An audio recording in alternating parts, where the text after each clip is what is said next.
وہ پوری تعمیر شدہ شخصیت، میچور بندہ مومن، پوری تعمیر شدہ شخصیت، اس کے خد و خال کیا ہوں گے؟ وہ ہیں کہ جو اس رکوع میں آ رہے ہیں۔ ایک میچور بندہ مومن کی شخصیت جو ہے اس کے کیا خصائص ہیں، کیا اوصاف ہیں۔ لیکن اس سے پہلے دو آیات کے اندر ایمان کے ضمن میں جو قرآن مجید کا جو فطری طرز استدلال ہے اس کا خلاصہ آ گیا ہے۔ تبارک الذی جعل فی السماء بروجا، بہت بابرکت ہے وہ ذات جس نے کہ آسمان میں برج بنائے، وجعل فیہا سراجا وقمرا منیرا، اور اس میں رکھ دیا ایک چراغ اور چاند جو کہ روشن ہے۔ اب یہاں نوٹ کیجئے کہ سورج کو سراج کہا ہے۔ سورج میں چونکہ کمبسچن کا عمل تحریک، جل رہا ہے، اس کے اندر حرارت ہے، لہذا اس کو چراغ کہا ہے، اور قمر کو نور کہا ہے صرف، کیونکہ یہ ریفلیکشن ہے۔ قمر کے اندر کوئی جو ہے پروسیس کمبسچن کا نہیں ہے، کوئی اس کے اندر حرارت نہیں ہے، بلکہ وہ تو ٹھنڈی جگہ ہے، ایسے ہی جیسے کہ ہماری زمین کی سطح ہے ویسے ہی اب تو جا کر لوگ دیکھ بھی آئے ہیں اپنے قدموں تلے، یوں بھی سمجھیے کہ اس زمین کو روند بھی آئے ہیں، چاند کی زمین کو۔ تو یہ اس کا نور ہے، لیکن وہ نور ریفلیکٹڈ ہے، اور سراج جو ہے وہ ہے اصل میں سورج۔ وَهُوَ الَّذِي جَعَلَ اللَّيْلَ وَالنَّهَارَ خِلْفَةً، اور وہی ہے جس نے کہ دن اور رات کو بنا دیا ہے ایک دوسرے کے پیچھے لگا ہوا، لِمَنْ أَرَادَ أَنْ يَذَّكَّرَ، ان لوگوں کے لیے جو چاہیں نصیحت اخذ کرنا۔ اسی سے یہی آیات الہیہ ہیں کہ جن سے انسان کو اللہ کی معرفت حاصل ہوتی ہے، اس کی قدرت، اس کا علم، اس کی حکمت کا اندازہ ہوتا ہے۔ او ارادہ شکورا، یا جو اللہ تعالیٰ کی نعمتوں کے پہلو سے اس کا شکر کرنا چاہیں تو اس کے لیے کائنات کا ذرہ ذرہ جو ہے گویا کہ اللہ کی توحید پر، اللہ کی قدرت پر، اللہ کی صناعی پر، اللہ کی حکمت پر دلالت کر رہا ہے۔ بس یہ دو آیتیں تو سمجھیے کہ ایمان کے ضمن میں تمہیدی آیتیں ہیں۔ اب وہ ایک نقشہ کھینچ رہے ہیں کہ اللہ کے عباد الرحمن، اللہ کے بندے، خاص اللہ کے بندے، اللہ کے چہیتے بندے، اللہ کے محبوب بندے کیسے ہوتے ہیں۔ اس کو پڑھیے اسی طریقے سے کہ دل میں ارادہ رکھیے، کم سے کم امنگ اور آرزو تو ہو کہ ہم بھی اللہ تعالی ہمیں توفیق دے کہ ہم ایسے ہی بننے کی کوشش کریں۔ وَعِبَادُ الرَّحْمَنِ الَّذِينَ يَمْشُونَ عَلَى الْأَرْضِ هَوْنًا، اللہ کے بندے وہ ہیں جو زمین پر چلتے ہیں تو آہستگی اور نرمی کے ساتھ، قدم مار کر نہیں چلتے، اکڑ کر نہیں چلتے، بلکہ یہ کہ معلوم ہوتا ہے فروتنی کے ساتھ چل رہے ہیں، اور یہ اپنے آپ کو آقا نہیں سمجھتے، مالک نہیں سمجھتے، بلکہ غلام سمجھتے ہیں۔ اللہ کے غلام ہیں، عباد الرحمن ہیں، اللہ کے بندے ہیں، تو غلاموں کی طرح چلتے ہیں، وہ اکڑ کر نہیں چلتے۔ وَإِذَا خَاطَبَهُمُ الْجَاهِلُونَ قَالُوا سَلَامًا، ایک ان کا وصف یہ ہے کہ جب جاہل لوگ، اجڑ لوگ، مشتعل مزاج لوگ خام خواہ ان سے الجھنا چاہیں، بحث و مباحثے میں انہیں جو ہے وہ خام خواہ الجھانا چاہیں تو وہ کہتے ہیں سلام، وہ الجھتے نہیں ہیں، بحث و تمہیز کے اندر نہیں۔ جب وہ دیکھتے ہیں کہ ایک شخص بحث پر اتر آیا ہے، وہ اب بات سمجھنا نہیں چاہتا، اس کے اوپر ضد جو ہے وہ مسلط ہو چکی ہے، تو اب خام خواہ اس کے ساتھ وہ الجھے رہنا، جس کو ہم کہتے ہیں ہمارے ہاں وہ پنجاب میں یہ سینگ پھنسا کر آدمی جو ہے وہ اپنا وقت ضائع کرے، اس کا بھی وقت ضائع کرے، کوئی فائدہ نہیں۔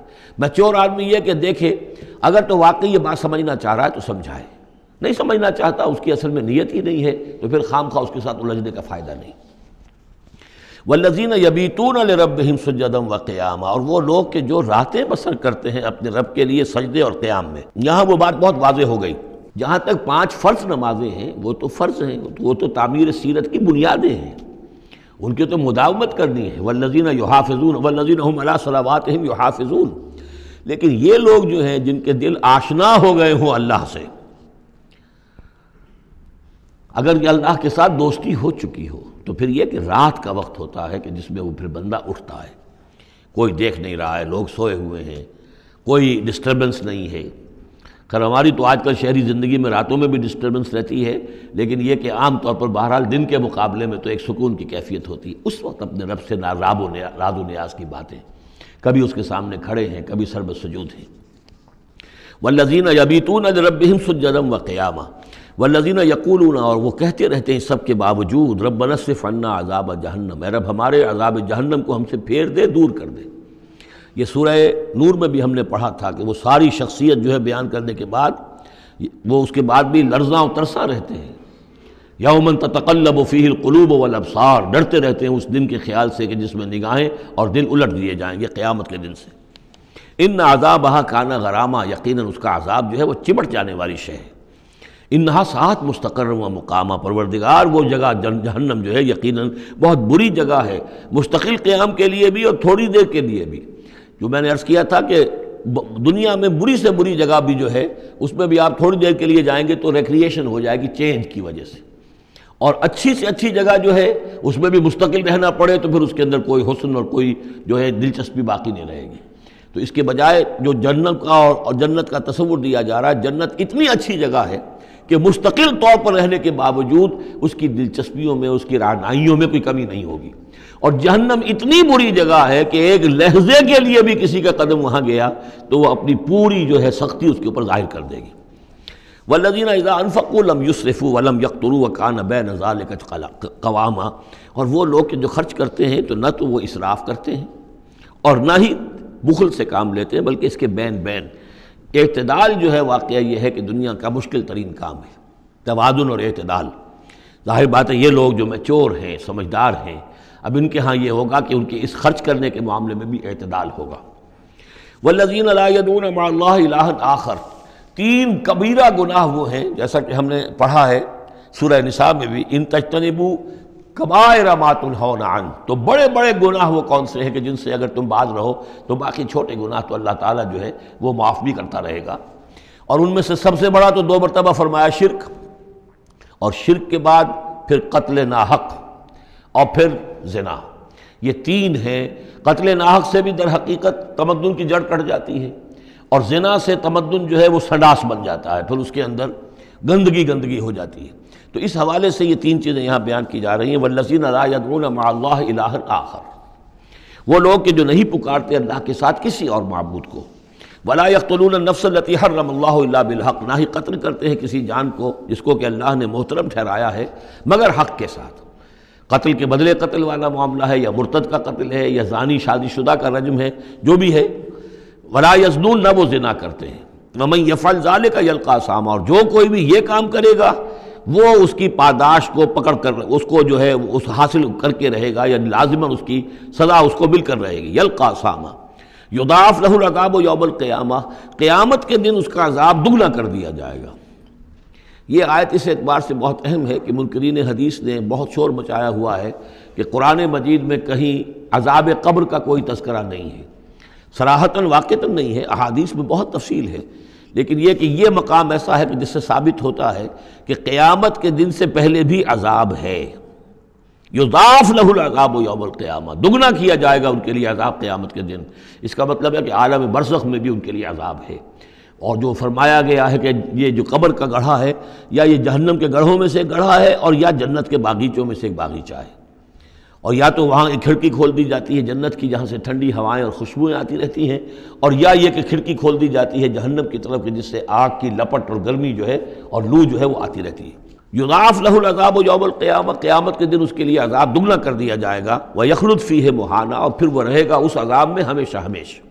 الا من تاب، استثناء ہے، استثناء یہ ہے من تابہ، جو جس نے توبہ کر لی دنیا ہی کے اندر موت کے آنے سے پہلے معلم یا غرغر۔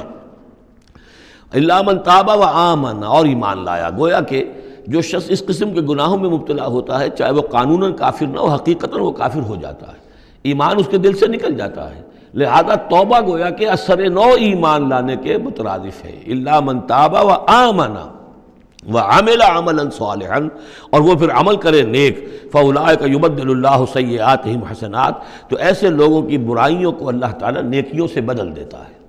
اس کے دونوں معنی ہے کہ توبہ کے نتیجے میں ایک تو نامہ اعمال میں جو اندراج ہوا تھا برائی کا وہ صاف ہو جائے گا، اور اس کی جگہ نیکی کا اندراج ہو جائے گا۔ اور یہ معنی بھی ہے کہ زندگی میں، اس دنیا میں توبہ کے نتیجے میں اخلاق جو ہے وہ پاک صاف ہو جاتے ہیں، دامن اخلاق کے دھبے دھل جاتے ہیں، اور انسان کا جو دامن کردار ہے پھر صاف شفاف ہو جاتا ہے۔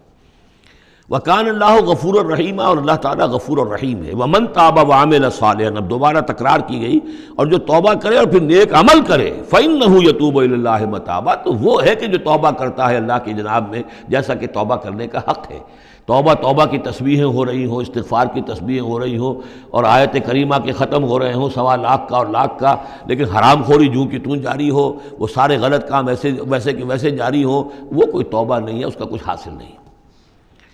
والذین لا یشهدون الزور، اور وہ لوگ کہ جو جھوٹ کے پر موجود بھی نہیں رہتے۔ جھوٹ کی گواہی والی بات نہیں ہے یہاں، لیکن جھوٹ کی گواہی تو گویا کہ اس کے اندر خود بخود امپلائڈ ہے، یعنی ان کے اندر صداقت اور حق کے ساتھ اتنی غیرت ہوتی ہے کہ جہاں کوئی جھوٹ کا گزر بھی ہو وہاں وہ اپنی موجودگی بھی پسند نہیں کرتے.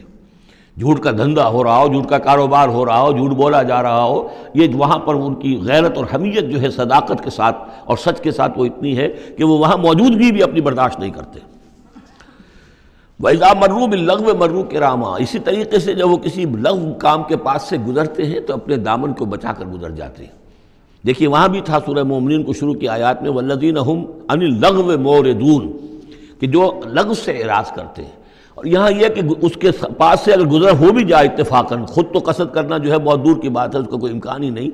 اتفاقاً آپ راستہ چل رہے ہیں اور دیکھ رہے ہیں کوئی مداری کا تماشا ہو رہا ہے، آپ کا کوئی ارادہ نہیں تھا، لیکن وہاں رکیے بھی نہیں، وہاں سے جو ہے اپنے دامن کو بچاتے ہوئے نکل جائیے. والذین اذا ذکروا بآیات ربہم، اور وہ لوگ کہ جن کو جب ان کے رب کے آیات کے ذریعے سے نصیحت کی جاتی ہے، سمجھایا جاتا ہے، لم یخروا علیہا صما وعمیانا، تو نہیں گر پڑتے اس پر بہرے اور اندھے ہو کر. اس کے بھی دونوں معنی ہیں. ایک تو یہ کہ مخالفت پر اندھے بہرے ہو کر کمر کس لینا، جیسے کہ قریش کر رہے تھے، تو گویا کہ تعریض ہے، ان پر ایک طنزیہ انداز ہے یہ کہ یہ لوگ جس طریقے سے کر رہے ہیں وہ معاملہ اللہ کے بندوں کا نہیں ہوتا.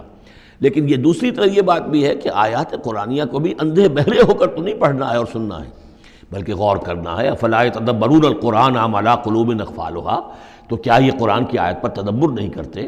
وَتَدَبَّرُوا فِيهِ لَعَلَّكُمْ تُفْلِحُونَ، تدبر کرو تاکہ تم سمجھو.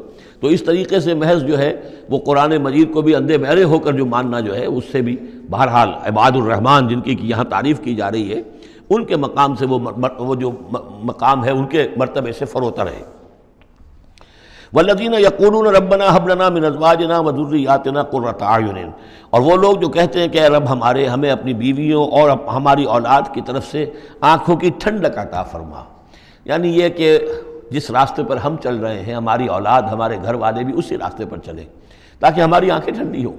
ایسا نہ ہو کہ میں تو اللہ کے دین کے راستے کی طرف چلنے کی کوشش کر رہا ہوں اور اولاد کسی اور طرف کو زور لگا رہی ہے، تو ایک کشاکش ہے.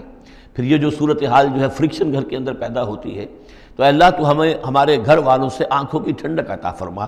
اور آنکھوں کی ٹھنڈک ظاہر بات ہے عباد الرحمن کی کن چیزوں میں ہوگی کہ وہ بھی اللہ کے بندے بنے، اللہ کی بندگی کے راستے کو اختیار کریں. وَجْعَلْنَا لِلْمُتَّقِينَ اماما، اور ہمیں متقیوں کا امام بنا. اس کا یہ مطلب نہیں ہے کہ امامت کی طلب ہے، بلکہ یہ کہ ہم خود امام ہیں. ایک شخص اپنے گھر کا سربراہ ہے، امام ہے، تو اے اللہ جن کے ہم امام ہیں انہیں متقی بنا دے. اس لیے کہ ظاہر بات ہے کہ میدان حشر میں جب ہم چلیں گے تو اس ایک شخص کے پیچھے اس کی اولاد چلی آ رہی ہے اور معلوموں کو وہ تو جہنمی ہیں جو چلے آ رہے ہیں. یہ خود تو بہرحال ایک نیک آدمی تھا، نہیں، ہمارے پیچھے جو ہماری نسلیں آئیں اے اللہ انہیں بھی متقی بنا.